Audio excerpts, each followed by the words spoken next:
Iya, iya, Jadi santai. Tipis-tipis ya Bun. tipis-tipis aja. Jadi, Jadi mungkin akan, oh aman tuh suaranya, alhamdulillah. Makasih Kak Dinda, aman-aman katanya. Oke, baiklah kita mulai alhamdulillah. saja. Iya, Kali ini membahas tentang lebih ke parenting ya. Oke, nah ini juga tadi ada pertanyaan yang masuk sebenarnya mana? udah ada Mungkin masuk langsung. pertanyaan. Oke, ini yang masuk mau pertanyaan dulu apa mau boleh opening dulu? Mungkin dari Abi Alfat, Boleh, silakan, monggo. boleh, boleh. Bismillahirrahmanirrahim. Alhamdulillah, syukurillah, la hawla wa la quwata illa billah. Subhanaka la ilma lana illa ma 'allamtana innaka antal alimul hakim. Rabbi zidni ilma, Allahumma la sahla illa ma ja'altahu sahla wa anta taj'alul hasna idza syi'ta sahla. Fasahilul umri ya arhamar rahimin. Allahumma shalli ala Muhammad wa ala sayyidina Muhammad. Baik, salam kenal juga buat para followersnya Bunda ya, dan Bunda Faiz, Bunda King ya, Bunda Jim.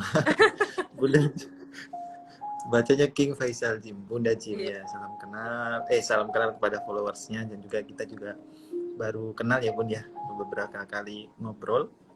Kemudian alhamdulillah mungkin sedikit review historikalnya ya, bahwa dari obrolan dengan adanya fenomena-fenomena yang ada, akhirnya sepertinya nih perlu ada semacam lebih masif lagi tentang edukasi kesadaran kesehatan mental. Nah, pas banget nih Bunda Jim, temanya biasanya parenting dan Quran ya Bun ya. Nah, maka akhirnya dicoba untuk melihat relate-nya, relevansinya di dalam parenting tuh tentunya ada proses konseling gitu kan ya. Ada kemudian healing yang lagi happening juga nih, kesehatan mentalnya. Dikit-dikit anak-anak hari ini minta healing gitu ya. Nah, apakah orang tua muda juga dikit-dikit kayak gitu juga kali ya? Atau gimana? Nah, mungkin kurang lebih kita akan bahas 3 pokok itu ya. Tentang parentingnya, tipis-tipis aja, santai, sambil teman-teman bisa dialog, memberikan pertanyaan. Kemudian nanti tentang konseling itu apa. Terus di sisi mana sih healing itu kemudian harus hadir dalam proses menjalani parenting di setiap keluarga di Indonesia ini gitu, kira-kira ya Bun ya, insya Allah. Iya, insya Allah betul-betul. Nah, oke, yang pertama mungkin langsung aja ya tentang parenting. Mana sih dari Abi Alfat dulu nih, gimana cara mengelola emosi ya? Jadi biar nggak dikit-dikit tuh marah, dikit-dikit tuh apa naik darah, darting gitu ya. Nah itu tuh gimana sih gitu loh? Iya, jadi sebenarnya parenting sendiri itu kan ilmu untuk para orang tua ya.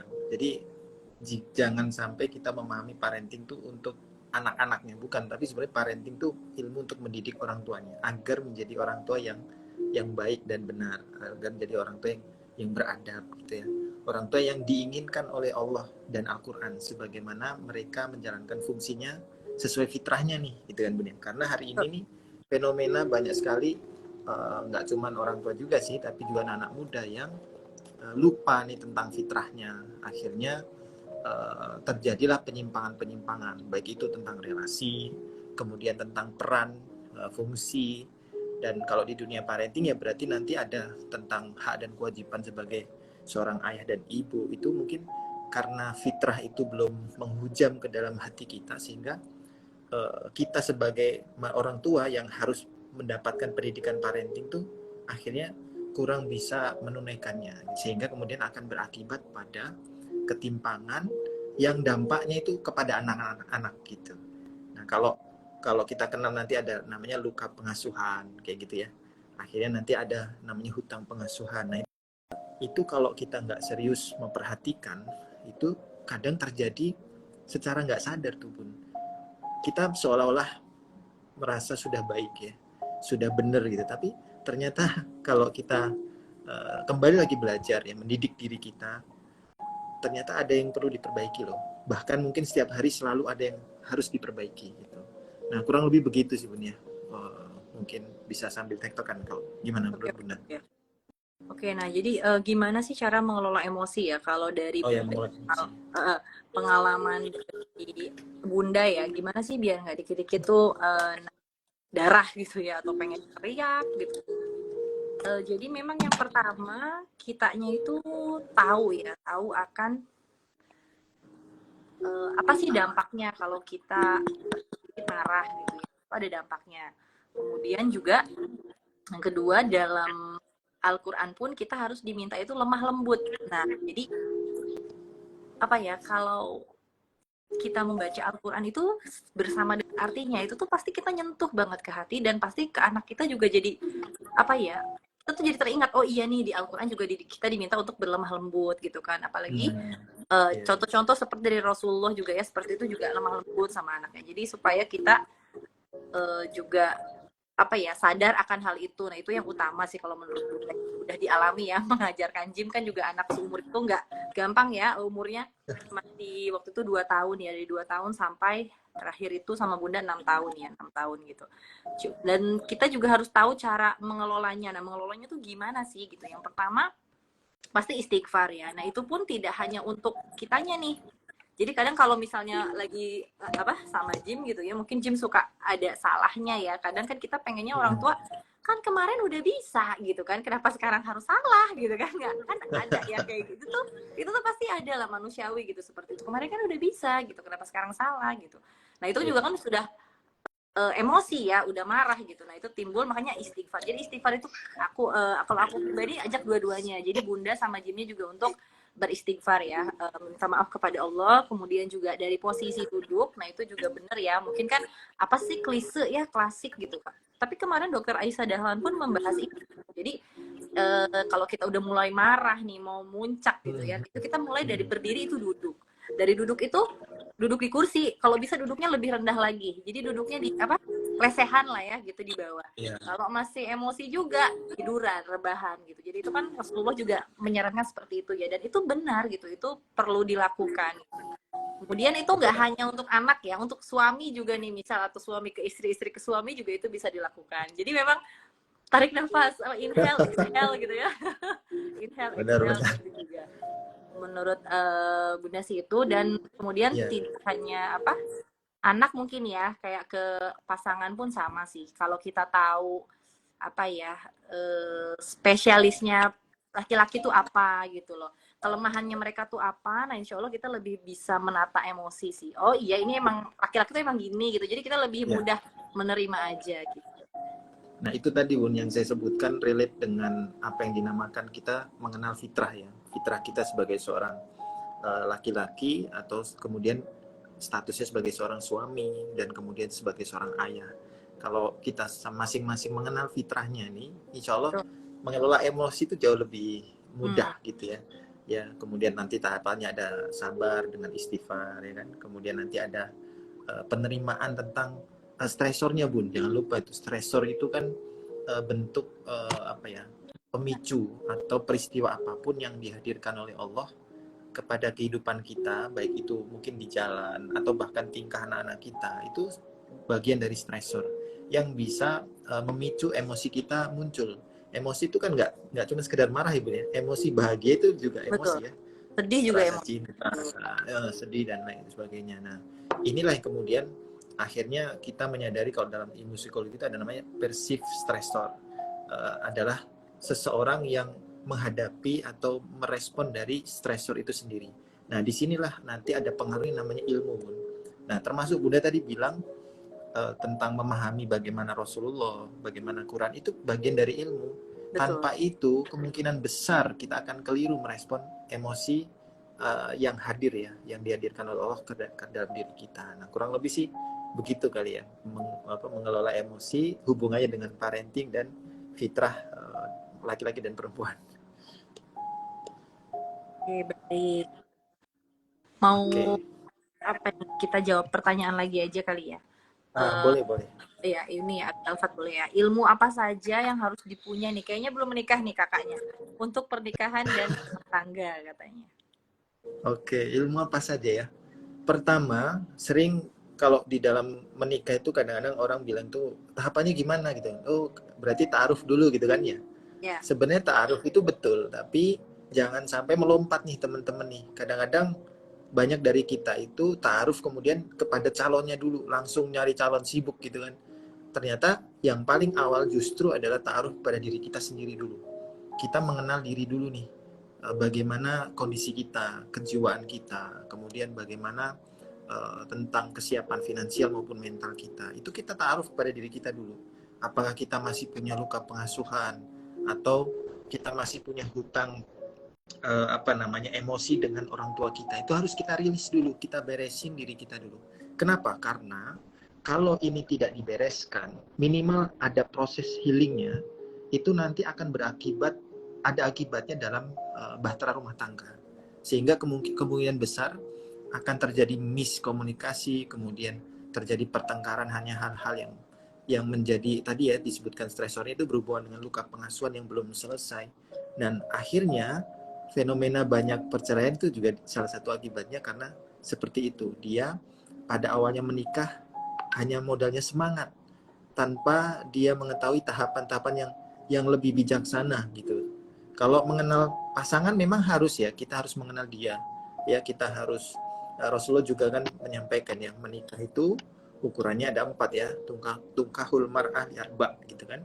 Ada 5 liha, wali jamaliha, wali diniha, wali nasabiha gitu kan. Nah, sebelum mengenal itu, memang tahapannya kita harus mengenal diri sendiri dulu. Nah, gitu ya Bun ya. Insya Allah. Nah, yang lain-lain ya tambahan finansial, manajemen konflik. Nah, kurang lebih kemudian bagaimana ilmu parenting dan kemudian hak dan kewajiban dan lain sebagainya. Nah, kalau menurut Bunda gimana nih? Kalau menurut Bunda ya benar itu tadi ya yang awal-awal. Jadi memang apa sih yang harus disiapkan gitu dari pengalaman gitu ya. Jadi kita tuh jangan menikah itu karena misalnya mau bahagia. Menikah itu Betul, mau, betul, betul. iya kan? Iya kan? Kadang kan orang katanya Mencari bahagia dengan menikah ya. betul, katanya mau bahagia. Kemudian menikah itu pengen supaya membantu keluarga. Nah, itu Oke. niat yang awalnya sudah kurang baik ya. Ini maksudnya baik ya supaya finansial Ya, keluarga semua secara keseluruhan keluarga besar juga bisa ikut iya, terbantukan ya kita menikah. Tapi iya. kalau dari awalnya niatnya sudah seperti itu, nah nanti biasanya tuh itu konflik tuh sangat-sangat apa ya? Karena tidak sesuai dengan ekspektasi kita gitu loh, Nah, berlebih betul, dan itu betul. dunia ya. Sedangkan menikah ini ibadah yang panjang termasuk di dalamnya untuk mendidik anak. Artinya harus dipersiapkan dan juga tadi ya harus niatnya memang ibadah ya karena Allah. Jadi nanti apapun yang terjadi akan ridho menerima. Oh iya, oh menikah tuh emang seperti ini gitu. Jadi lebih apa ya rilis gitu ya, lebih sesuai. Iya, betul. Jadi nggak jadi tekanan gitu ya. Kemudian juga mendidik anak. Nah ini penting banget. Jadi hal-hal sepele kayak misalnya ayahnya mau anaknya pesantren, ibunya enggak. Anaknya mau jadi ayahnya pengen anaknya jadi penghafal Quran, ibunya enggak. Nah, itu juga hal yang maksudnya enggak ini mungkin maunya biasa aja deh asal bisa Iya, ngaji. Nah, iya. ini dialami sama Bunda ya. Jadi Bunda Betul. sama ayahnya Jim ini Bunda pengen jadi hafiz, ayahnya biasa aja lah katanya. Enggak usah hafiz gitu. Yang penting bisa baca Quran, Iya, iya. paham Quran gitu ya. Itu. Nah, itu juga jadi perselisihan ya, perdebatan dan harus Bunda mulai duluan gitu saat itu gitu seperti itu. Nah, itu juga penting banget. Jadi dari awal harus diobrolkan gitu loh. Kita mau bawa anak kita tuh atau metode kita atau prinsip pengajaran kita ke anak itu apa? Quranikah atau apa Iya. gitu ya yang lain seperti itu. Berarti kesamaan visi dan misi ya Bun ya itu ya, bisa Betul ya, dibilang. betul visi dan misinya juga itu penting banget. Itu penting banget sih karena berkepanjangan ya. Jadi misalnya gini nih kayak Jim aja nih Iya. kadang eyangnya dari versi dari sisi ayah tuh sisi Oh, ayahnya lalu kayak kasihan loh suruh ngaji terus gitu kan. Nah, kalau gitu kan. Nah, tapi kan kalau ayahnya dan bundanya udah sama, itu nggak jadi masalah gitu loh. Jadi akan iya. lebih mudah kan kita memberi edukasi kepada orang tua kita. Nggak apa-apa loh mah gitu kayak gini tuh juga baik gitu kan. Kita memang Mm-mm. punya prinsip misalnya mau anak kita menjadi penghafal Quran. Nah, itu jadi lebih mudah gitu loh. Jadi apa ya? Apalagi belum ipar dan lain-lain gitu ya itu kan juga konflik baru ya gitu kan. Katanya Bun, memang begini sih, konsep berumah tangga dan pernikahan itu, konflik itu satu hal yang pasti terjadi ya, keniscayaan. Tapi bertengkar tuh pilihan gitu. Jadi tinggal bagaimana kesiapan mental kita, ya kan? Bagaimana kita mengelola emosi, kemudian ilmu kita yang miliki itu akan menentukan kita memilih untuk bertengkar atau menyelesaikan dengan dewasa gitu. Tapi kalau konflik, emang pasti konflik gitu kan. Bahkan ada seorang penulis dari Barat itu tentang membicarakan tentang pernikahan itu, dia bilang begini, there is no way, tidak ada jalan untuk cocok 100% antara laki-laki dan perempuan. Ada. Memang paling banternya itu bisa jadi cuma 50% bahkan less than gitu loh. Atau mungkin kalau ada yang bagus sampai 60%. Nah, sisanya apa? Ya itu tadi, mengelola konfliknya, kompromi, sikap menerima, kemudian memperbaiki bersama. Kurang lebih sih begitu ya. Insya Allah. Masih belajar juga kita ya. Iya benar, sama-sama belajar. Oh, ada yang bertanya nih dari Kak Rio, Masya Allah. Ustadz, seberapa penting pertimbangan finansial untuk memutuskan menikah? Nah, dari sisi laki-laki nih, kayaknya lebih Oke. ke Mas Alfat yang Mbak jawab ya.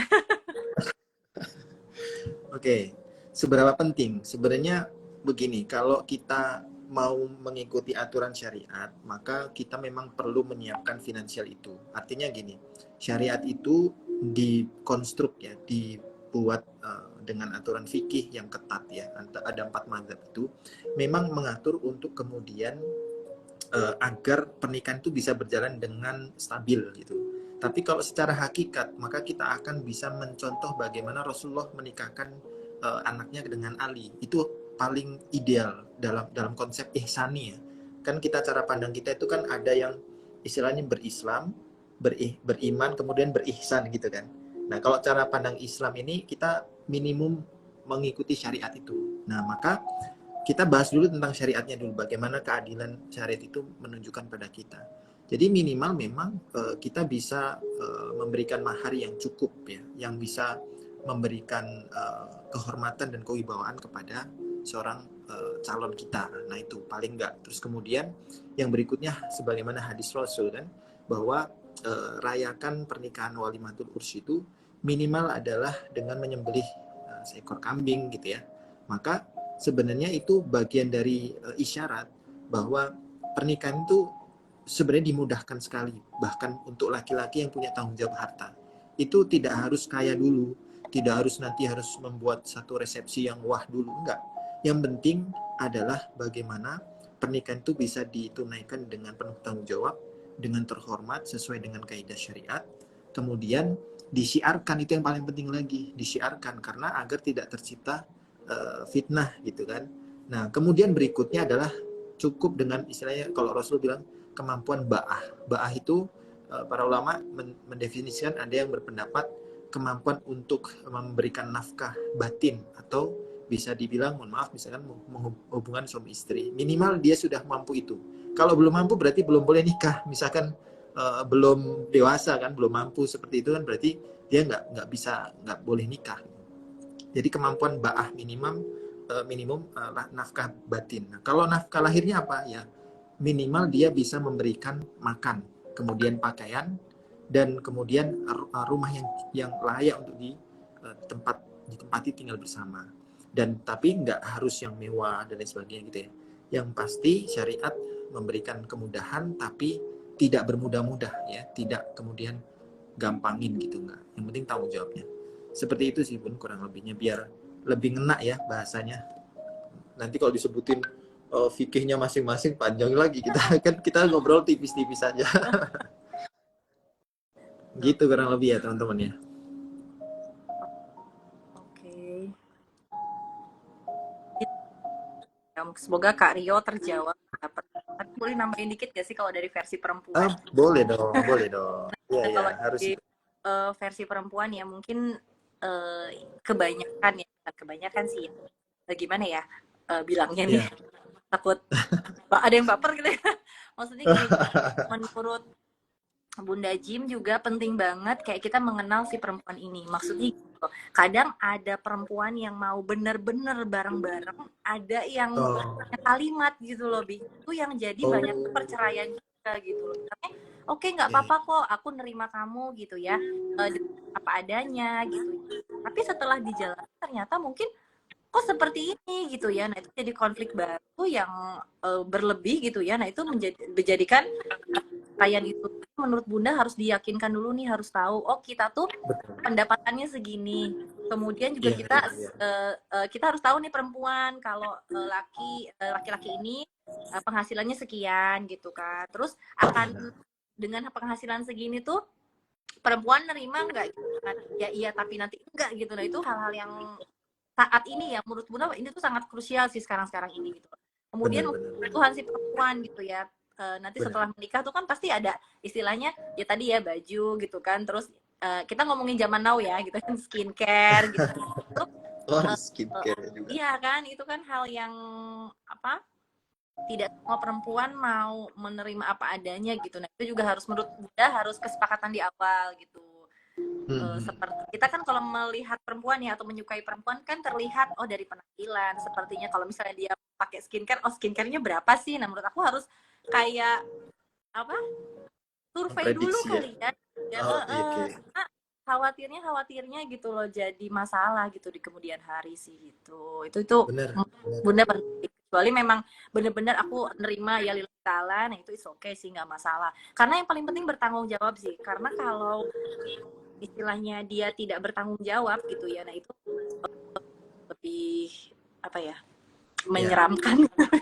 ya, ya. Lebih Mungkin saya sedikit tambah ini bahwa untuk para lelaki bahwa kehormatan laki-laki itu terletak pada pertama ilmunya, kedua kemampuan untuk menafkahi, ya. Karena di isyarat dari Allah juga jelas ya di dalam Quran ya bahwa Arijalu Qawamun 'ala Nisa itu adalah diikuti dengan kata bahwa disebabkan karena menafkahkan sebagian hartanya. Jadi memang jelas, memang Allah mengisyaratkan kehormatan laki-laki itu memang harus ada pada nafkah setelah kemudian ilmu ya yang awal kan ilmu dan iman itu kemudian dibuktikan dengan tanggung jawabnya kepada Allah karena kita menafkahi kita memberikan kecukupan kebutuhan itu bukan demi menyenangkan pasangan atau kemudian anak ya tapi memang ini perintah Allah itu yang paling penting jadi itu betul sekali sebagai tambahan ya dari penjelasan Bunda tadi insya Allah. oke Oke. baiklah ini ada pertanyaan lagi mau langsung mungkin Abi Alfat mau Mana pertanyaannya? apa mau ke pertanyaan atau mau mungkin ada yang Boleh. mau disampaikan gitu. Oh, nggak apa-apa. Mungkin sambil ngasih pertanyaan aja. Oke oke Sebentar, boleh bagaimana nanti? kalau mau apa ada pertanyaan boleh ya di kolom komen nanti kita Uh-uh. Ini insya Allah ada kita nih bener yang bahas. nanya tuh. Bagaimana konsistensi apa tuh? Iya, Oh tadi emosi udah ya untuk bisa mengelola emosi gimana Kak, ini tadi udah ya kita udah. bahas. Yang kedua yang terbaru ini ya yang tentang bagaimana konsistensi untuk mendidik anak secara Qurani dan bagaimana mengajarkan anak hal secara konsisten. Nah, Nah, ini bunda lah. Oke, Bunda ya ini ya. Iya, enggak. Oke, yang pertama itu memang kalau anaknya masih balita ya, itu memang orang tuanya yang Oke. lurus, yang baik, jadi pengen Allah ridho anak kita semua sekeluarga ya, karena berkahnya menghafal Quran tuh luar biasa sih. Walaupun bukan kita langsung ya, di anak kita, tapi kita mau mendukung dia gitu, anak ini untuk menghafal Quran itu berkahnya luar biasa dan Bunda udah merasakannya ya sampai sekarang. Benar-benar Masya Allah. Masya Allah. Jadi rugi deh kalau kita nggak nggak ada gitu ya atau nggak belum ada perasaan gitu untuk kita menghafal. Yang kedua action sih. Nah, action ini dari orang tuanya pasti ya yang pertama ya karena kan kita niat mengenalkan anak kita kan belum tahu apa-apa yang awal-awal kan jadi kalau Bunda sendiri konsisten dari diri sendiri dulu ya kayak oke, kita mulai dari hari ini satu hari satu ayat menemani anak kita satu hari seperti itu terus kita lakukan hari kemudian naik lagi jadi 2 ayat 3 ayat dan seterusnya itu yang juga setelah itu dari orang tua doa ya jadi doanya kemudian amalan-amalan solih ya yang kita lakukan benar-benar dahsyat. Sebagai orang tua kita selalu ingin apa ya seperti tadinya misalnya nih kita dari cara berpakaian dia masih asal berhijab, tapi setelah kita punya anak anak kita menghafal Quran pastinya jadi pakaian kita juga ikut berubah ya, syar'i lagi, lebih baik lagi. Kemudian juga dari sisi amal-amal soleh, misalnya biasanya nggak puasa sunnah, sekarang puasa sunnah. Kemudian tahajud bolong jadi lebih rapat gitu ya. Kemudian Masya duha Allah. juga yang bolong-bolong jadi lebih rapat gitu. Terus doa-doanya juga gitu, tahajud tadi udah ya. Sholat hajat sih, kalau Bunda ini sholat hajat jadi khusus untuk anak-anak gitu. Kemudian gimana mengajarkan anak tadi ya, secara konsisten itu sih jadi dari orang tuanya. Iya. Kemudian kalau dari sisi anaknya nih, misalnya anak bosan, nah ini kan jadi pertanyaan sering ya, gimana caranya kalau dia sudah merasa bosan gitu atau merasa pengen istirahat dulu gitu ya. Memang gym pribadi pun pasti ya namanya anak-anak ada sisi apa nego lah ya. Kalau gym sih kalau alhamdulillah lah, kalau misalnya aku Iya. nggak mau itu tuh alhamdulillah ya nggak terucap. Tapi boleh nggak aku main dulu misalnya gitu, boleh nggak Oh aku iya, betul, baca betul. buku dulu gitu. Itu it's okay, nggak apa-apa gitu, kita baca buku tapi kita mulai tetapkan juga kayak waktu ya mungkin ya, jadi kita Hmm, hmm. tahu setelah 30 menit main kita murojaah lagi seperti itu kan. Masya Kita ya kemudian kalau misalnya dia bosan, kita harus tunjukin kita lebih semangat, orang tuanya lebih semangat, dan jangan lupa memberi contoh, itu yang paling penting. Jadi pernah ada yang tanya sama Bunda, Bunda gimana sih cara membantu anak kalau ada ayat yang susah. Nah Bunda kasih tahu kan seperti itu. Ada satu tips itu harus kita juga kasih tahu, kalau misalnya memang terlalu sulit ayat tersebut, jadi Allah. kita itu harus bantu anak menghafalkan katanya. Jadi ayat Ya. Al-Quran itu kan terbagi-bagi ya. Nah, kita pakai Betul, betul. istilahnya ancang, bukan ancang-ancang, apa ya, clue ya mungkin ya. Jadi kita harus tahu artinya supaya oh puasa dulu atau sholat dulu gitu. Nah itu kan Ya. hal yang anak kita nggak tahu ya. Kita yang harus punya apa ya, trik itu gitu loh. Pengetahuan. Trik itu kita Pengetahuan. sampaikan. Orang tuanya tuh bilang sama Bunda, oh jadi aku juga harus belajar ya. Nah ini nih yang jadi permasalahan. Jadi orang tuanya nggak Benar. mau ikut belajar. Ini yang kesalahan yang sangat besar ya, fatal. Jadi kasihan loh anak kita berjuang sendiri, kitanya malah rebahan gitu ya, atau kitanya terus-terusan sama gadget. Malu ya. Bahkan dalam ya mungkin sedikit tambahan Bun, bahkan Boleh. dalam konsep ya konsep mendidik itu kan memang apa ya, seorang anak itu kan peniru ulung ya. Jadi ketika dia mendapatkan 1000 nasihat dari kita itu akan lebih ampuh lagi ketika dia melihat satu teladan gitu. Kita bisa mengalahkan 1000 kata untuk menasihati. Termasuk misalnya kita menginginkan dia hafiz Quran ya, memang harus mulai dari kitanya juga gitu ya. Ya mungkin dulu juga saya pernah berprogres ya untuk membuat anak kami Al-Fat ya, itu alhamdulillah hampir selesai juz 30 di usia 5 tahunan waktu itu ya.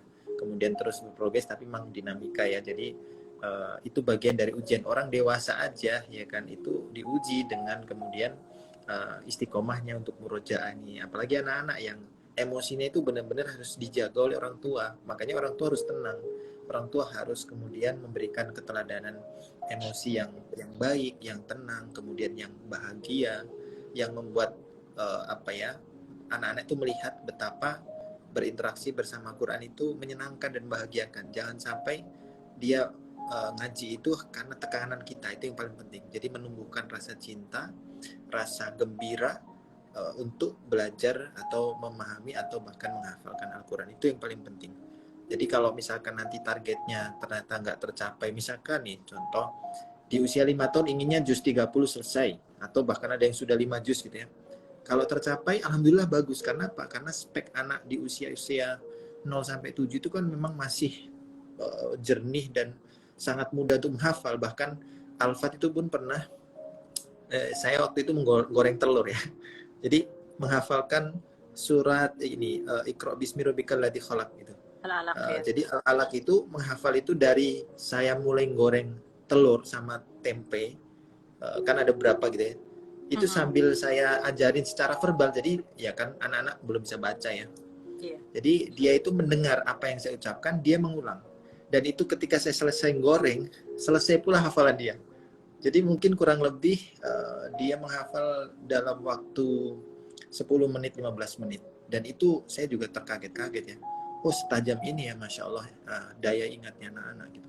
Nah apalagi kalau dalam kondisi yang rumah tangga yang kemudian tenang ya, support system yang bagus, kemudian apalagi misalkan ada jadwal yang baik, insya Allah semakin hebat ya. Kurang lebihnya contohnya kayak gym ini ya, Ya, sudah beberapa juz nih, Masya Allah. iya, iya, mungkin mau menambahkan juga ya. Memang orang tuanya harus tenang ya tadi, dan tidak sedikit loh yang curhat sama Bunda kalau ibu-ibu nih tetap berjuang sendiri. Tapi nggak sedikit juga loh bapak-bapak yang bilang kalau mereka mungkin kan mereka harus mencari nafkah ya di Iya, rumah gitu ya. Nah nah mereka itu. istri belum mau membantu si ayah gitu ya untuk mengajarkan anaknya gitu ya di rumah. Jadi lebih diserahkan kepada guru. Nah seperti itu. Jadi menurut Bunda ya idealnya keduanya ya itu sangat Betul. diharapkan sekali ya bapak dan ibu, bunda dan ayahnya gitu yang sama-sama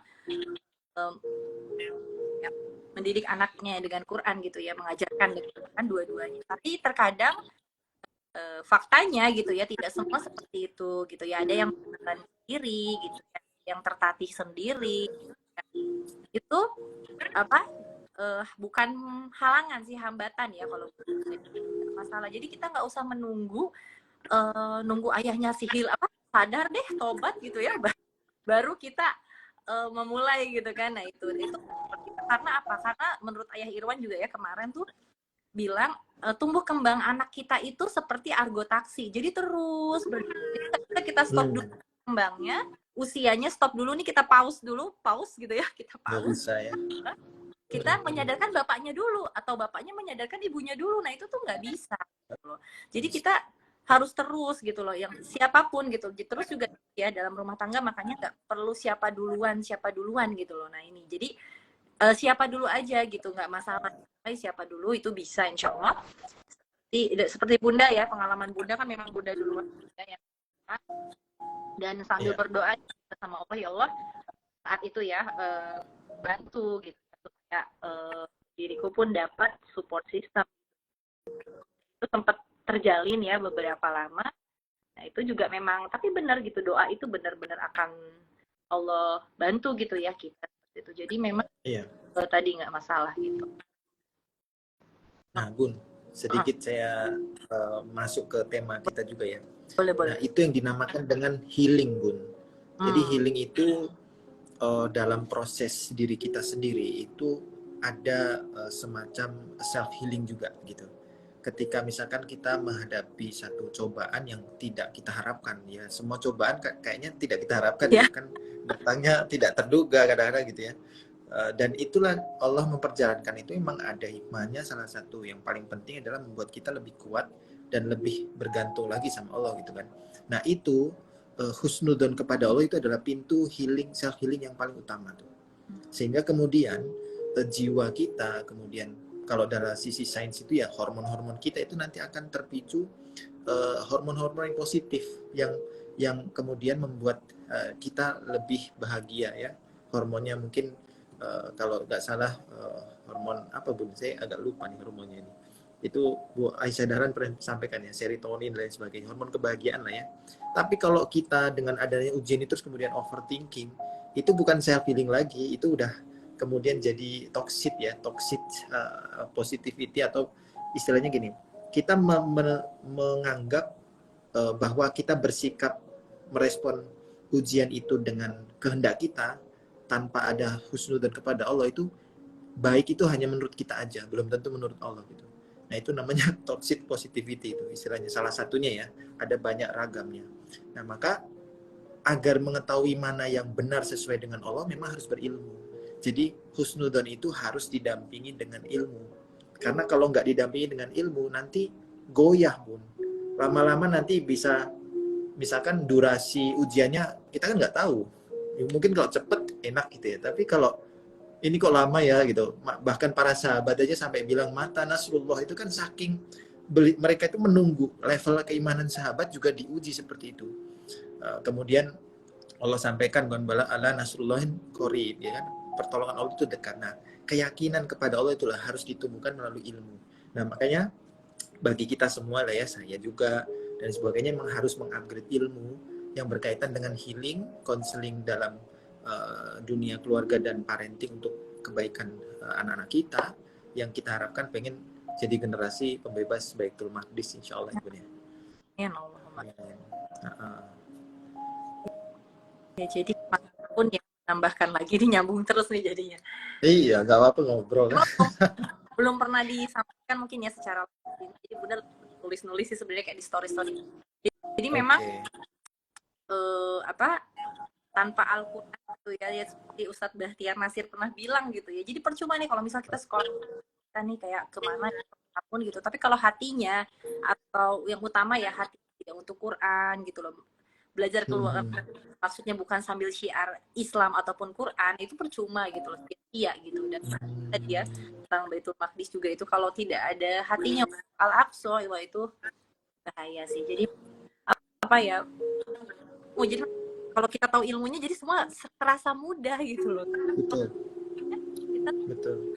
sampai oh iya seperti ini, oh, apa gitu. Jadi lebih ke menerima ya, dan itu dahsyat sih kalau kita menerima. Terus juga apa ya, Allah tuh selalu apa ya, menolong kita ya di detik-detik terakhir gitu. Itu dalam apapun, dalam mendidik anak, dalam mencari biaya buat sekolah gitu ya. Itu kan salah satu dari ini juga ya, salah satu dari konsep mendidik ya gitu ya. Kalau kita percaya gitu rezekinya ada, kemudian juga ya ujian-ujian itu ya, ujian-ujian yang ringan sampai yang sulit. Nah itu kalau menerima dari lapang ya, terus selalu. Jadi kalau misalnya sekarang tuh harus mindsetnya dirubah gitu loh. Kalau ada ujian gitu, oh kita akan dapat apa nih gitu kan. Terus kalau misalnya seperti ditinggalkan seseorang gitu ya, atau punya maksudnya menyebalkan mungkin ya, bikin emosi terus gitu kan. Terus apa nih yang salah sama kita, terus kita perbaiki gitu kan, seperti itu. Atau mungkin Allah akan menggantikannya dengan yang lebih baik gitu. Intinya kalau apapun yang hilang, kalau bikin kita makin dekat sama Allah gitu ya, nah itu bukan kerugian sih ya sebenarnya. Jadi nikmat-nikmat yang besar. Gitu. Masya Allah, ini ilmu hikmah ini luar biasa. Oke, lanjut, ada lagi?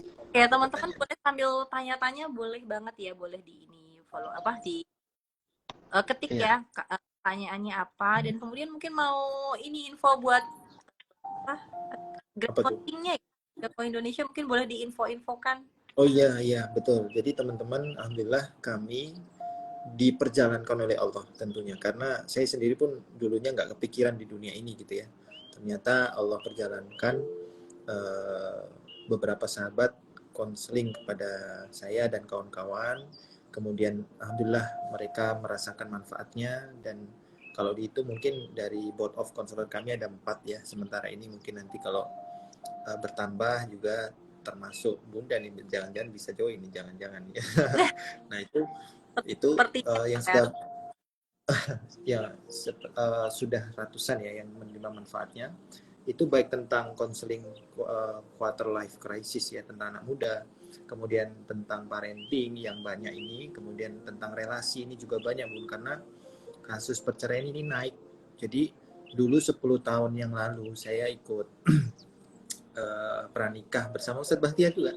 Beliau itu memberikan salah satu pesan beliau yang paling menghujam kepada teman-teman itu adalah, ketika kita menghadapi ujian besar masalah, jangan sampai, demi Allah, beliau bilang demi Allah 3 kali, demi Allah jangan sampai melirik pada pintu perpisahan. Kenapa? Karena kalau sudah melirik pintu itu, maka jalan ke sana itu akan dibuat indah oleh setan gitu. Nah makanya konseling-konseling yang seperti ini dibutuhkan. Karena apa? Karena kadang kalau orang lagi konflik berumah tangga itu, dia nggak bisa berpikir jernih, sehingga membutuhkan pihak ketiga untuk memberikan pandangan yang lebih bijaksana gitu ya. Makanya kita namain bijak konseling, bijak consulting Indonesia, Bijakko Indonesia. Nah, disinilah peran kita kemudian sebagai konselor, sebagai kemudian teman bercerita, dan kita sebagai seorang mukmin juga penting ya. Bahkan salah satu konselor senior ya, dokter Vidi, kalau teman-teman bisa cek itu, beliau salah satu yang senior di konselor di Peduli Sahabatnya. Beliau bilang indikator paling utama kaidah untuk menyehatkan jiwa itu adalah mengembalikan segalanya ini kepada Allah, kepada Tuhan kita gitu.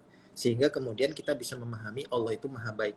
Maka sangat erat hubungannya konseling ini, psikologi Islam ini dengan ma'rifatullah, ilmu yang paling mendasar yang harus kita ajarkan kepada anak-anak kita bahkan ketika masih kecil gitu. Dan ketika dewasa harus diperkuat lagi.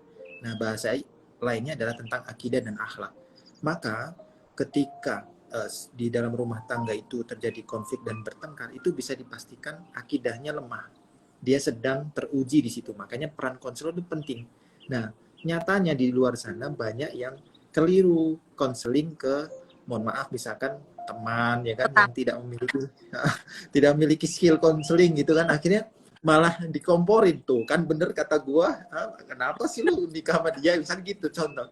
Ini bagian dari hal yang berbahaya yang kemudian akhirnya membuat masalah itu makin meluas, tidak menjadi selesai tapi malah memburuk gitu. Nah, maka penting banget peran konselor ini sehingga kita itu bisa memberikan panduan. Dan konsep agama sendiri itu kan menjaga ya Bun ya, menjaga agama, menjaga jiwa, menjaga harta ya, ada dalam makosidus syariah itu, kemudian menjaga keturunan, ini termasuk dalam rangkaian menjaga keluarga gitu loh.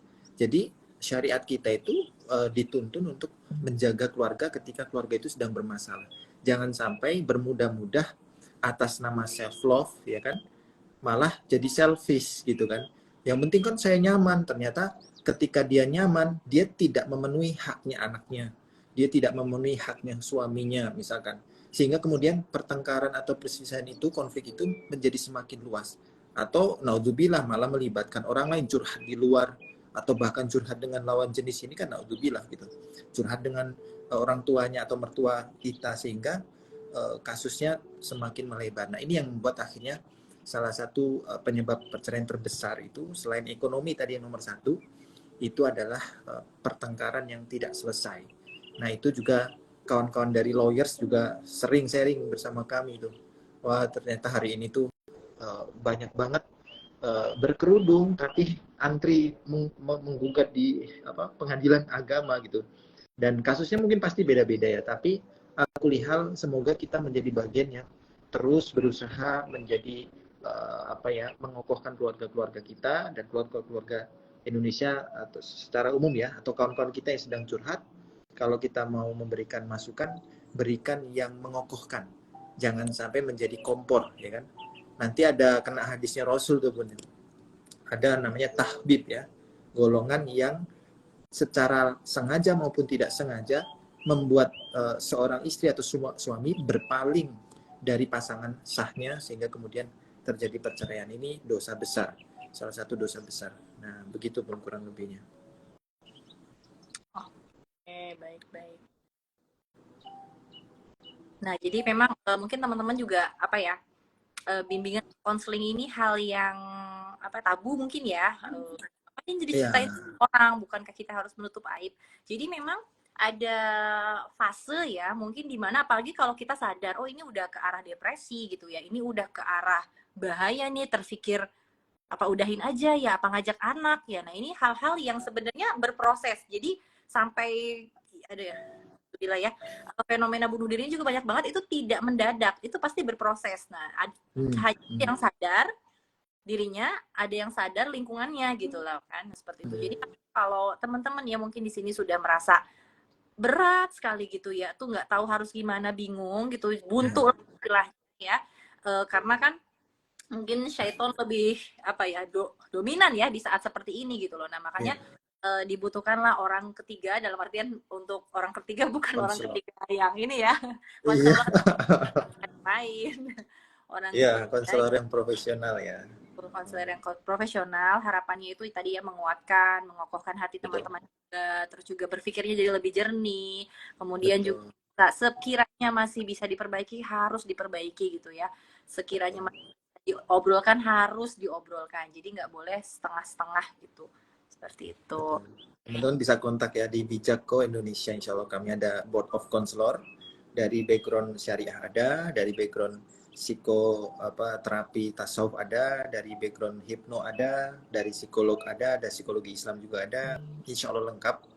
Nah, semoga jadi wasilah untuk menguatkan keluarga Indonesia, insya Allah ya. Oh, amin. Amin, amin.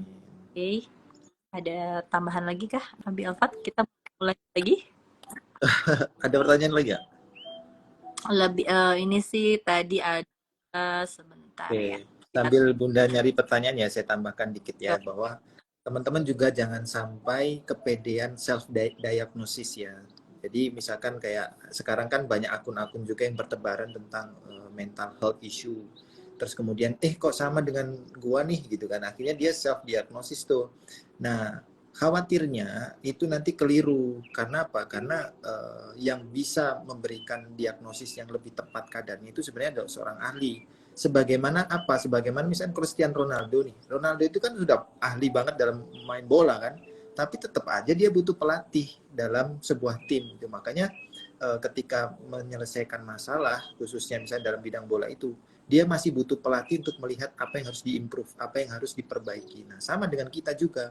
Kita juga ketika sedang mendapati masalah, memang butuh seseorang gitu. Kayak sakit mental tuh kayak sakit fisik juga. Kalau sakit fisik kan kita bisa lihat ya, begini sakitnya, terus kemudian ke dokter, jelas gitu rumah sakitnya. Nah, kadang-kadang kita itu kurang menghargai ya ketika mental kita atau psikis kita sedang terganggu, terus kita kemudian nggak apa-apa deh. Nah, itu kadang-kadang kalau menumpuk terus, kita keliru dalam merilis ya, atau istilahnya dalam psikologi itu ada namanya supresif, ada ekspresif, dan ada rilis ya. Nah, ini kalau kita keliru memilih jalan menyelesaikan emosi kita, menghadapi masalah itu bisa bertumpuk. Dan manusia itu punya kantung jiwa, Bun.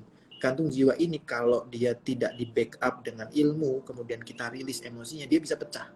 Jadi Dan bom. pecahnya itu betul jadi bom waktu. Dan itu kita nggak bisa prediksi kapan.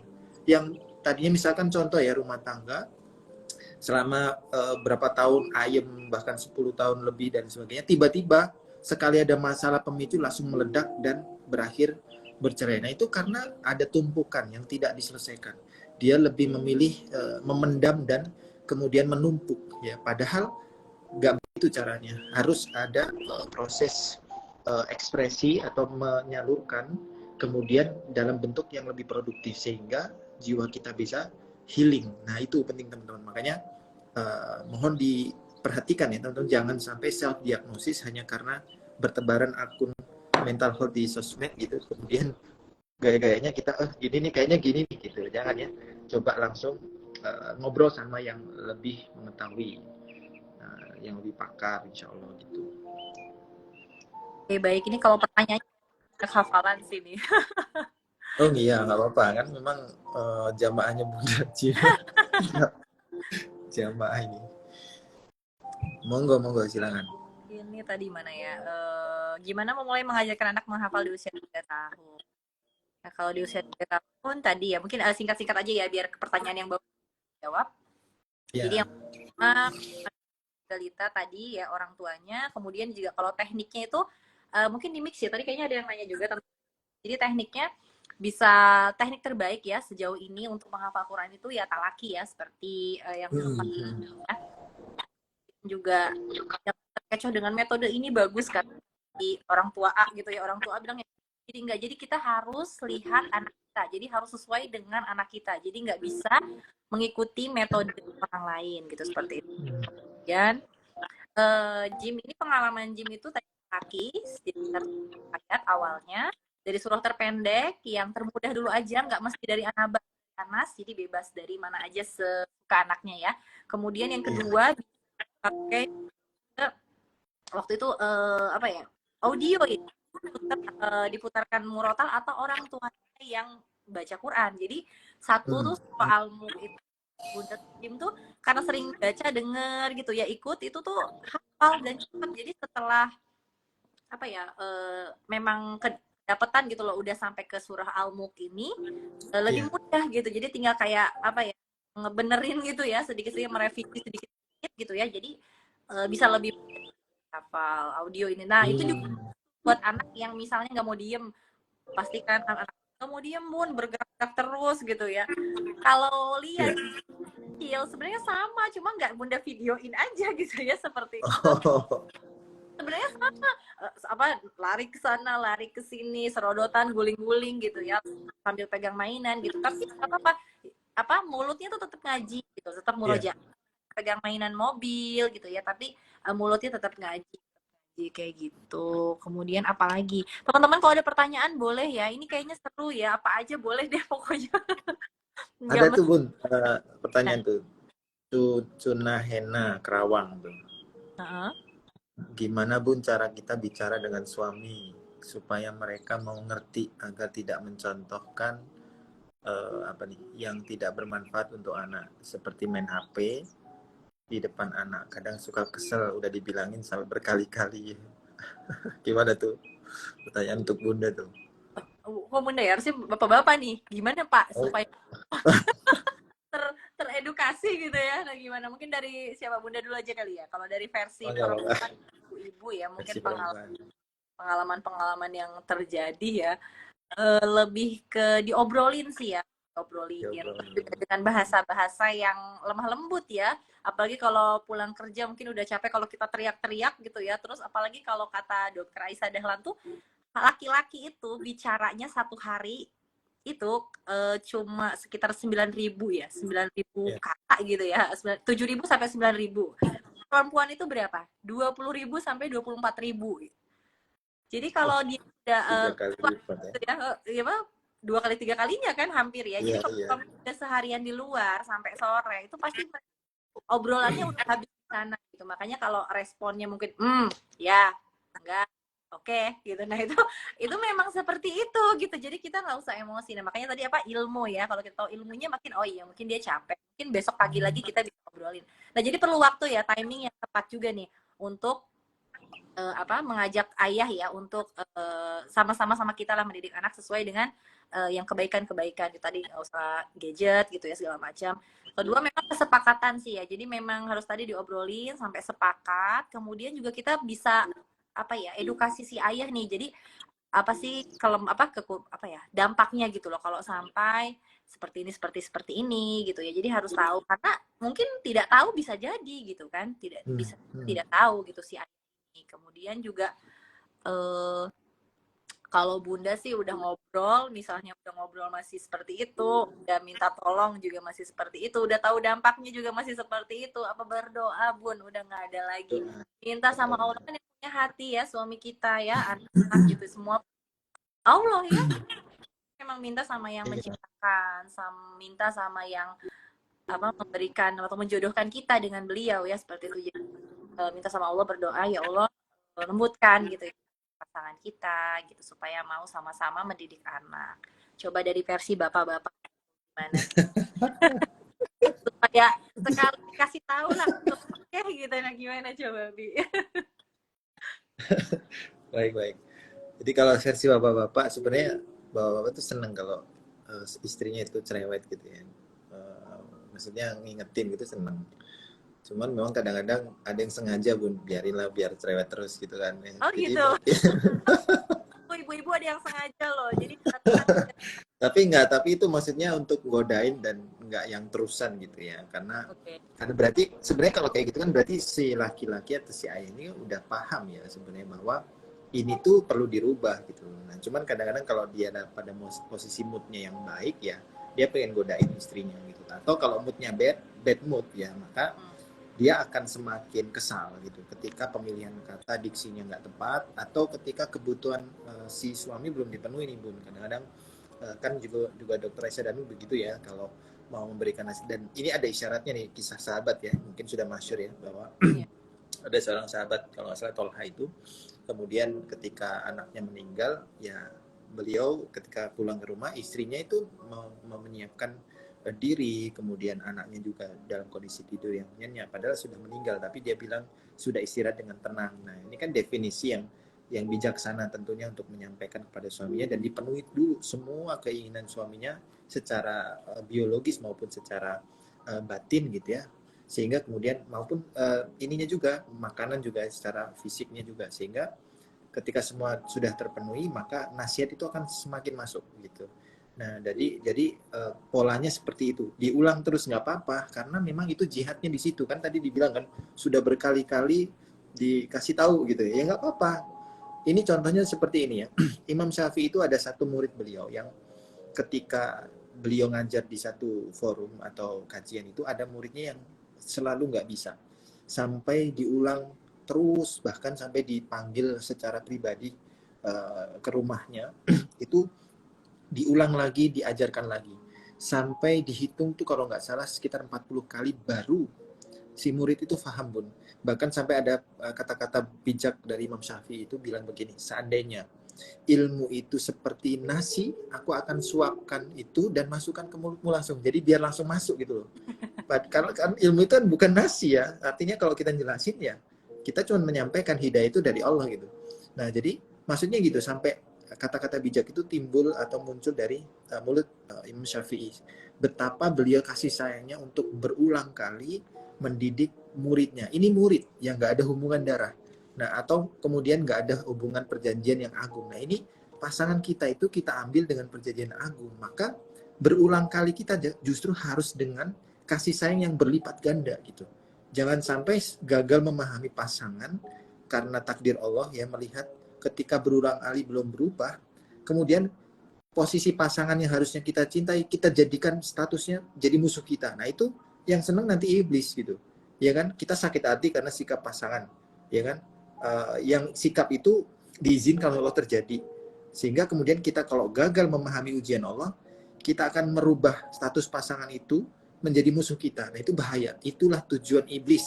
Selama rumah tangga itu masih berdiri, setiap sisinya akan diserang, dicari celahnya untuk mencari peluang memisahkan kedua suami istri ini gitu. Jadi makanya teman-teman, bagi kita semua ya, tentunya nasihat buat diri saya sendiri dan kita semua, jangan sampai mengubah status pasangan kita yang tadinya kita cinta, kasih sayang, kita ambil perjanjian kokoh misalkan golijo atas nama Allah itu, kemudian kita rubah yang tadinya pasangan kita cintai menjadi kita benci, kita musuhi. Itu nanti yang senang iblis, yang menang iblis, bukan siapa-siapa.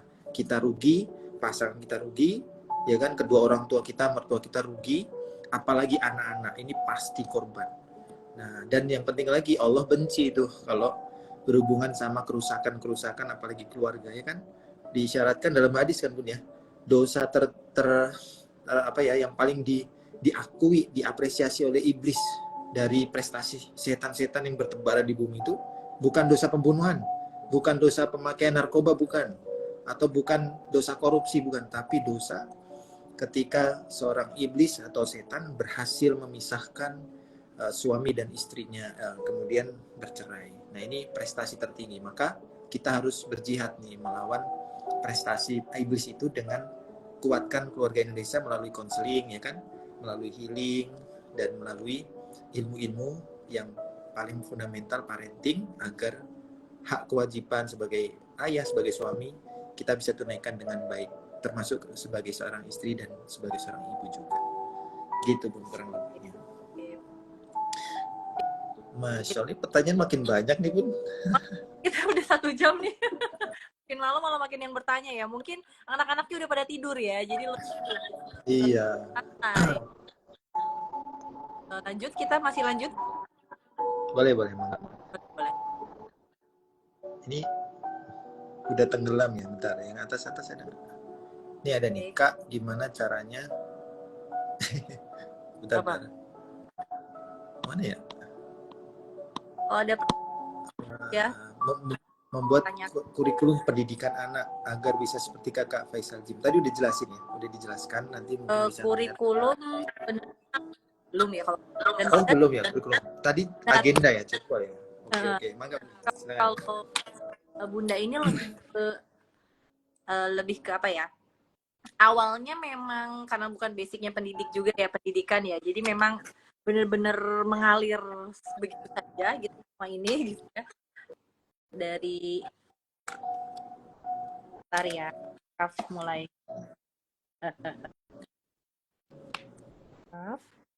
Ini Jim nggak ada ya, Bun? Berarti banyak yang tanya Jim ya. Iya. Sebentar ya, ini ikat bentar. Kucing aja kucing. Ya, jadi kalau tadi ya terkait belum tadi, nah Bunda juga mengenal diri nih. Jadi mengenal Bunda tuh orangnya kalau terlalu tertarik atau tertulis, tipe orangnya tuh malah jadi ambisius banget gitu. Jadi makanya Hmm. kan harusnya katanya kan kalau punya wishlist tuh harus ditulis ya gitu gitu gitu gitu kan. Nah tapi kalau Ya.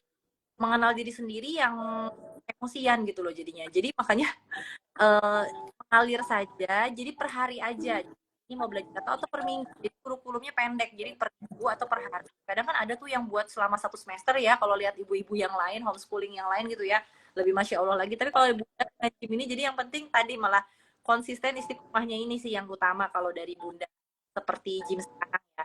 Jadi tidak ada kurikulum yang ketat, dan harus seperti itu setiap harinya gitu. Jadi lebih ringan aja sih hari ini kita tadi ya menghafal 1 ayat misalnya murojaah misalnya surah yang kemarin gitu kan, kemudian juga Hmm. 1 ayat hadis pendek aja gitu kan, 1 buku cerita setiap hari gitu, kemudian juga 1 kisah nabi. Jadi setiap harinya seperti itu aja gitu, tapi tidak yang dibuat per 6 bulan ya, per semester atau per 3 bulan. Jadi memang apa hanya seperti tadi ya per minggu atau per hari, malah jadi menyiapinya malam ini besok mau belajar apa gitu kalau Bunda sih gitu. Karena kalau misalnya tidak sesuai gitu ya saat itu ya, tipenya tuh manusia Hmm. tuh yang emosi dan ambisius gitu. Nah makanya Oh. menghindari, makanya sudah deh kita tipis-tipis atau pendek-pendek aja gitu loh, tercapai tercapai gitu, karena supaya nggak emosi gitu kan. Aduh kok ini Masih. kejar ya, kok nggak bisa ya, kok nggak nyampe sini ya, kok nggak selesai ya. Nah gitu, nah itu juga mengenal emosi ya, mengenal tipe lah diri sendiri itu gimana sih gitu, supaya kita sendiri yang bisa apa ya mengelola itu gitu. Jadi jangan lagi-lagi Ya. ya, nggak kita lihat kanan kiri ibu-ibu yang lain begini loh, ini begini loh, enggak. Jadi setiap manusia itu berbeda ya ibu-ibu, jadi memang kita sesuaikan dengan diri kita sendiri gitu ya. Jadi supaya anak nggak jadi korban nih, nanti anaknya kena marah. Nah, nah, itu Bun, saya izin nambahkan langsung Ya, biar mumpung ingat ya. Jadi dalam konsep parenting itu namanya ilmu untuk mendidik orang tua, maka orang tuanya lah yang harus terus belajar memperbaiki diri dan mau berkorban demi anak. Jangan kebalik, jangan mengorbankan anak gitu. Karena anak-anak belum pernah dewasa, dia meregulasi emosi sendiri belum bisa, makanya tantrum. Malah misalkan kemudian kadang-kadang kita, makanya yang sabar dong gitu, nggak bisa, anak-anak nggak bisa level sabarnya beda sama kita gitu, maka kitalah yang harus kemudian menyesuaikan ya, berkorban rasa perasaan mau mengalah kepada anak itu, sehingga anak-anak akan belajar dari sana, dari teladan kita ya, mengelola emosi, teladan kita untuk mau berkorban melayani, kemudian mau untuk mengutamakan, sehingga nanti dampaknya sendiri kita akan panen nanti suatu hari, dia akan punya karakter yang sama, penyabar, kemudian mau apa, act of service istilahnya ya, bahasa ya. cintanya, kemudian melihat bagaimana kita memperjuangkan dan menyayangi dia, itu akan dia lihat, itu dia akan rekam. Makanya jangan sampai kita ya, sekali lagi teman-teman, kalau sudah menjadi orang tua, tolong putus rantai pengasuhan yang kurang baik. Misalkan dulu pernah punya luka pengasuhan, orang tua tidak memberikan hak-hak kita gitu, ya udah cukup, berhenti di kamu gitu. Tambah kemudian jangan sampai ditambah dengan apa tadi, rantai itu kamu lanjutkan dengan melukai anakmu sendiri, jangan ya, jangan sampai. Pokoknya tolong bantu berhenti rantai pengasuhan yang kurang baik, berhenti di kita ya. Mari kita buat rantai yang baru yang lebih indah. Contoh salah satunya misalkan di antara keturunan ayah kita maupun ibu kita itu belum ada yang menghafal Quran. Maka ya udah, bentuk dari keluarga kita, hasilkan, lahirkan generasi yang Quran, yang penghafal Quran, insya Allah 30 juz. Jadi nanti dari turunan moyang kita ya kan, kemudian sampai ke kita itu ada prestasi nih. Oh, salah satu dari keturunan kita ada yang hafiz Quran, bahkan menjadi seorang alim, seorang ulama, itu masya Allah. Nah gitu ya, jadi prinsipnya jangan sampai orang tua mengorbankan anaknya. Mari kita menjadi orang tua yang berkorban demi anak-anak kita, insya Allah. Masya Allah. Oke, sudah terjawab semua ya ini ya.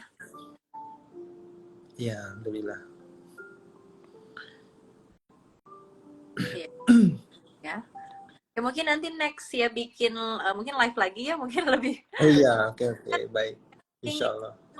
kita membahas apa nih, ada ide-ide mungkin bisa. Sebenarnya serinya seri kedua aja kan, itu Oh judul iya, kita kan masih seri pertama ya. Jadi nanti seri kedua lanjutan pendalaman, tapi tetap tipis-tipis aja.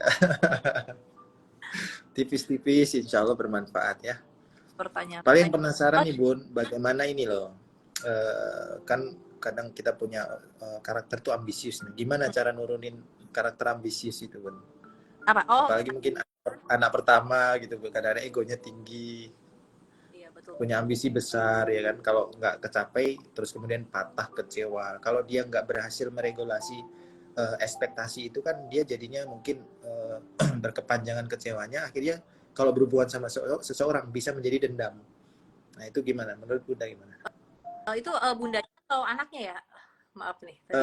Ya bundanya sih, bundanya. Kalau anaknya kan kita lagi mendidik dia. Ini akan panjang nggak apa-apa ya? Mungkin lama. Ya udah kita tutup aja deh. Oh, Tuh. ada question box. Oh iya ya. Ya ampun udah lama nggak live loh Bunda. Ya Allah maaf ya, ini banyak di sini katanya pertanyaannya biasanya di komen soalnya, jadi nggak tahu. Oh, di question box ada Emang banyak nih, kayak jangan kemana-mana dulu ya. Gimana kalau kita setengah jam lagi kali ya, paling lama. Gimana? gimana? Kemalaman ya?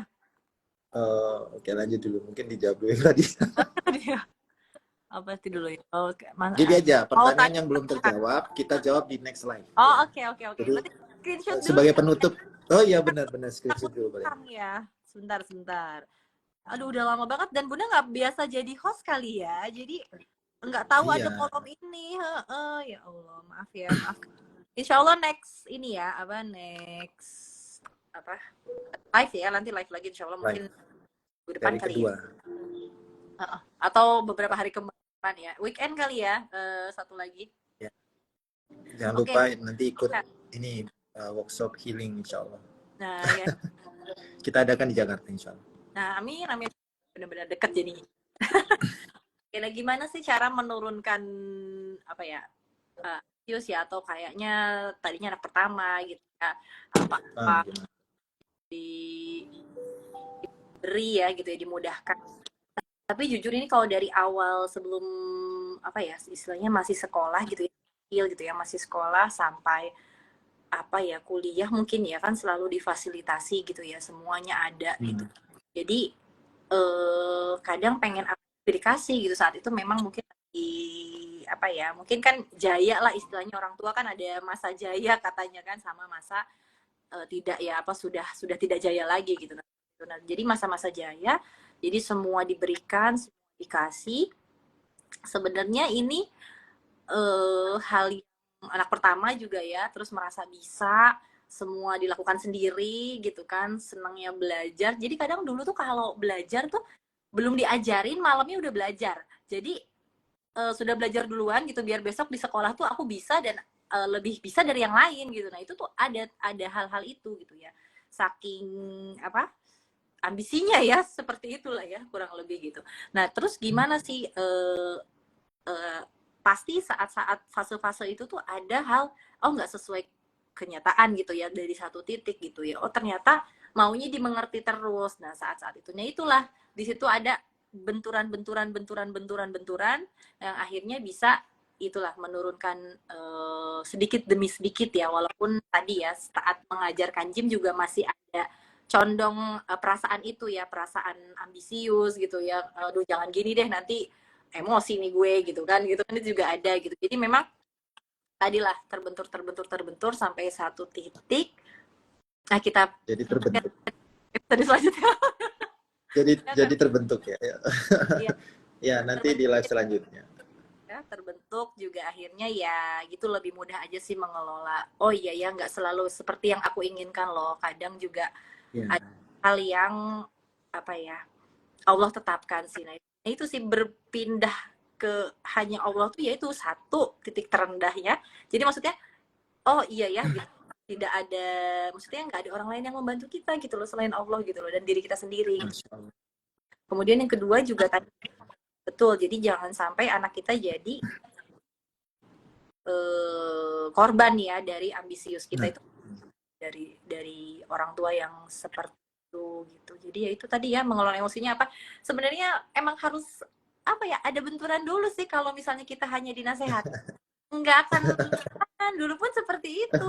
Pun seperti itu. Jadi masuk telinga kanan, keluar telinga kiri dan itu benar. Iya, Jadi sampai satu iya. ini hal yang besar gitu ya. Tapi itu sebelum menikah sih. Sebelum nikah Iya. itu masih kerja lah itu. Nah itu benturan besar. Orang tua udah nggak bisa bantu. Yang biasanya bantu Hmm. merasa kok nggak bisa bantu aku gitu loh. Nah biasanya dibantu terus kan dari sekolah gitu ya. Nah satu titik saat kerja itu eh, Mm-mm. nggak bisa bantu. Nah dari situlah mulai kayaknya oh iya nih. Dari situ juga aku berhijab. Setelah itu tuh jadi apa Oh, pakai masya, ya jadi masya Allah. di apa ya tersentuh aja sih oh iya ya kalau berharap sama manusia walaupun orang tua sendiri itu nggak bisa gitu Hmm. nggak Hmm. bisa Hmm. gitu. Bisa diandalkan gitu loh gitu karena ya tadi ya kita hanya bisa bergantung sama Allah apa apa sama Allah terus ya dari situ makin ujiannya dahsyat dahsyat dahsyat ya sampai sekarang gitu ya kita lanjut episode selanjutnya harus Insya Allah, ya. Saya mau nambahin teman, khawatir panjang. Intinya gini, bahwa teman-teman sebagai bentuk mungkin closing juga ya Bun ya, ya, bahwa ya langsung aja eh, jadi dalam parenting, dalam counseling kemudian healing itu kuncinya adalah kesadaran kita untuk kembali kepada Allah. Karena semua akan meninggalin kita, semua. Itu salah satu apa ya, dialognya, pesan bener. Jibril ya, Jibril kepada Rasulullah SAW bahwa apa, wahai Muhammad ya, cintai siapapun ya, ahbib masyita ya, fa'inna kamu fariku, bahwa kamu suatu hari pasti berpisah. Jadi kamu boleh cinta apa aja silahkan gitu, tapi suatu hari pasti kamu berpisah. Makanya satu-satunya yang bisa kita tempat bergantung dan niscaya ya Allah gitu. Nah ini sebagai fondasi ya untuk pertemuan awal ini, sehingga nanti ke depan agar bisa semakin kuat ya butuh ilmu namanya ma'rifatullah itu, atau mengenal Allah yang secara kaidahnya seperti apa, sehingga dalam memahami konsep takdir, memahami perintah Allah, memahami larangan Allah itu bisa lebih menghujam, bisa lebih mengena dan bermakna dalam hati kita insya Allah. Karena ilmu itu tandanya itu Bun, ilmu itu adalah sampainya makna ke dalam jiwa kita, atau sampainya jiwa kita ke dalam makna yang sesungguhnya dari ilmu sesuai dengan maksud yang diminta oleh Allah Subhanahu wa taala. Nah, gitu Oh, insya Allah. Bini ya kayaknya nggak apa-apa deh ini kayaknya pendek aja ya di fase kapan orang tua butuh konseling nih maksudnya kan pas banget nih terus Pijako ini ada layanan online atau harus offline nah kalau offline di mana nah ini aja nih kayaknya Ya, ya. supaya terjawab ya Menjawab ya. Ah, Ya, jadi untuk offline dan online-nya kami tersedia dua-duanya. Untuk online berarti bebas ya, by appointment. Jadi teman-teman nanti janjian dulu, silakan kontak di bio-nya Bijako atau follow dulu boleh, japri di DM juga boleh, nanti insya Allah dikomunikasikan dengan admin. Nah, untuk offline-nya kami ada di pusatnya ada di Pare, Kampung Inggris. Teman-teman tahu kan Kampung Inggris ya, yang terkenal itu di Kediri. Kemudian insya Allah akhir bulan ini kita akan launching workshop super healing happy ending. Nah, teman-teman bisa ikut yang sekitar Jawa Timur, Pare, Kediri, monggo join. Nah, bagi yang offline yang lain insya Allah tersedia di Jakarta. Nanti next batch berikutnya kita akan bikin super healing di Jakarta happy ending insya Allah. Nah, kemudian untuk yang lain teman-teman mohon doanya aja ya. Jadi beberapa konselor juga ingin bergabung ya untuk kolaborasi. Ada yang di Jogja, ada yang di Bandung, ada yang di Surabaya insya Allah. Yang Surabaya sama pokoknya Jawa Timur dekat sama saya insya Allah, basis kami di Jawa Timur. Nanti ada juga Tekneng, partner kami di Jakarta, dan juga ada hypnoterapis Kak Novi ya, Coach Novi, certified, itu juga di Jakarta, termasuk Bunda Jim di Jakarta. Lebih banyak di Jakarta sebenarnya. Oke, insya Allah ya. Jadi itu untuk fase apa tadi? Kapan harus konseling ya? orang tua nih mungkin biar emosinya stabil nah apakah saat misal sudah mulai berkata kasar atau sudah main fisik ya mukul nyubit nah itu kapan fase orang tua harus butuh konseling nih biar emosinya Iya, stabil yaitu sebenarnya indikatornya itu abstrak ya. Karena berkaitan dengan emosional dan psikologis. Jadi masing-masing itu berbeda. Karena kita melihat ekspresi pengungkapan emosinya kan beda tuh. Ada yang nyakar ya kan, ada yang kemudian apalagi menyerang anaknya atau menyerang suaminya atau istrinya gitu. Karena beda-beda. Nah, intinya gini, kapan ketika teman-teman harus menghubungi profesional adalah ketika teman-teman sudah tidak bisa lagi membedakan ya mana bersikap ma'ruf sama adil dan juga bersikap yang sesuai dengan syariat. Misalkan contoh tadi, membentak anak itu melanggar syariat tuh, apalagi usia 0 sampai 7. Nah, kalau sekali dua kali mungkin masih dimaklumi. Bahkan dalam kaidah pendidikan anak itu nggak boleh, totally nggak boleh. 0 sampai 7 Rasulullah juga melarang kita membentak, ya sama sekali nggak boleh. Nah, kalau ternyata punya tabiat temperamen, suka membentak, nah itu harus segera tuh kontak konselor agar ada solusi ya kan. Jangan sampai status quo dengan mempertahankan ya emang gue kayak gini orangnya, nggak bisa gitu. Nggak bisa, harus ada improvement, harus ada perbaikan gitu. Kemudian yang lain adalah ketika kesadaran hadir munculnya, misalnya kita dapat inspirasi dari kajian, kemudian kita merasa itu perlu di follow up. Nah itu silakan menghubungi gurunya tadi atau konselor. Makanya teman-teman juga penting perlu punya halakoh keluarga ya. Ada satu guru yang jadikan rujukan. Teman-teman bisa gabung juga di visi keluarga. Kami juga memfasilitasi untuk halakoh mentoring keluarga. Bareng-bareng kita belajar. Tidak cuma saya yang ngisi, sharing, tapi juga ada teman-teman yang lain. Ada guru-guru saya juga yang bisa ikut insya Allah. Jadi silakan miliki circle yang produktif dan untuk sama-sama mengingatkan di jalan kebaikan. Ya, tawasobil hak, tawasobil sober. Gitu. Jadi itu aja untuk awal ini. Nanti lebih detailnya insya Allah live berikutnya atau join di workshop Super Healing Happy Endingnya. Oke, baiklah. Sambil doa, closing statementnya udah ya? Udah. Oke, baiklah teman-teman. Alhamdulillah ini sudah selesai. Malam ini pengennya sih ngobrol banyak ya, cuma udah makin malam, ini udah jam 9 lewat. Insya Allah nanti ada next live ya. Ya. Oke, baiklah. Kita tutup dulu dengan Boleh Abi yang bapak-bapak ya, biasa baik. nggak enak. Baik teman-teman, terima kasih atas kehadirannya. Masya Allah, salam hangat dan cinta karena Allah dari kami untuk semua keluarga teman-teman ya. Semoga jadi pribadi yang senantiasa lebih baik sebagai seorang suami, dijadikan sosok yang mudah memberikan ridho kepada istrinya, sebagai seorang istri juga diberikan kemampuan untuk mudah meminta maaf dan mencari maaf ridhonya suaminya. Kemudian sebagai seorang ayah dan bunda, orang tua harus konsen untuk memberikan kenangan indah kepada anak-anaknya sehingga keluarga kita menjadi keluarga yang sehat ya, menjadi keluarga yang diberkahi oleh Allah. Dan ke depan semoga kita senantiasa dikumpulkan bersama orang soleh, masuk surga sekeluarga, insya Allah bertemu Rasulullah SAW. Amin ya rabbal alamin. Kita tutup dengan bacaan hamdalah dan doa kafaratul majlis. Subhanakallahumma bihamdika asyhadu an la ilaha illa anta astaghfiruka wa atubu ilaik. Assalamualaikum warahmatullahi wabarakatuh. Mohon maaf lahir batin jika ada yang keliru. Terima kasih Bunda Jim. Ya, terima kasih. Jazakallah khair. Sampai jumpa insya Allah. Ya, saya live ya. Oke. Assalamualaikum.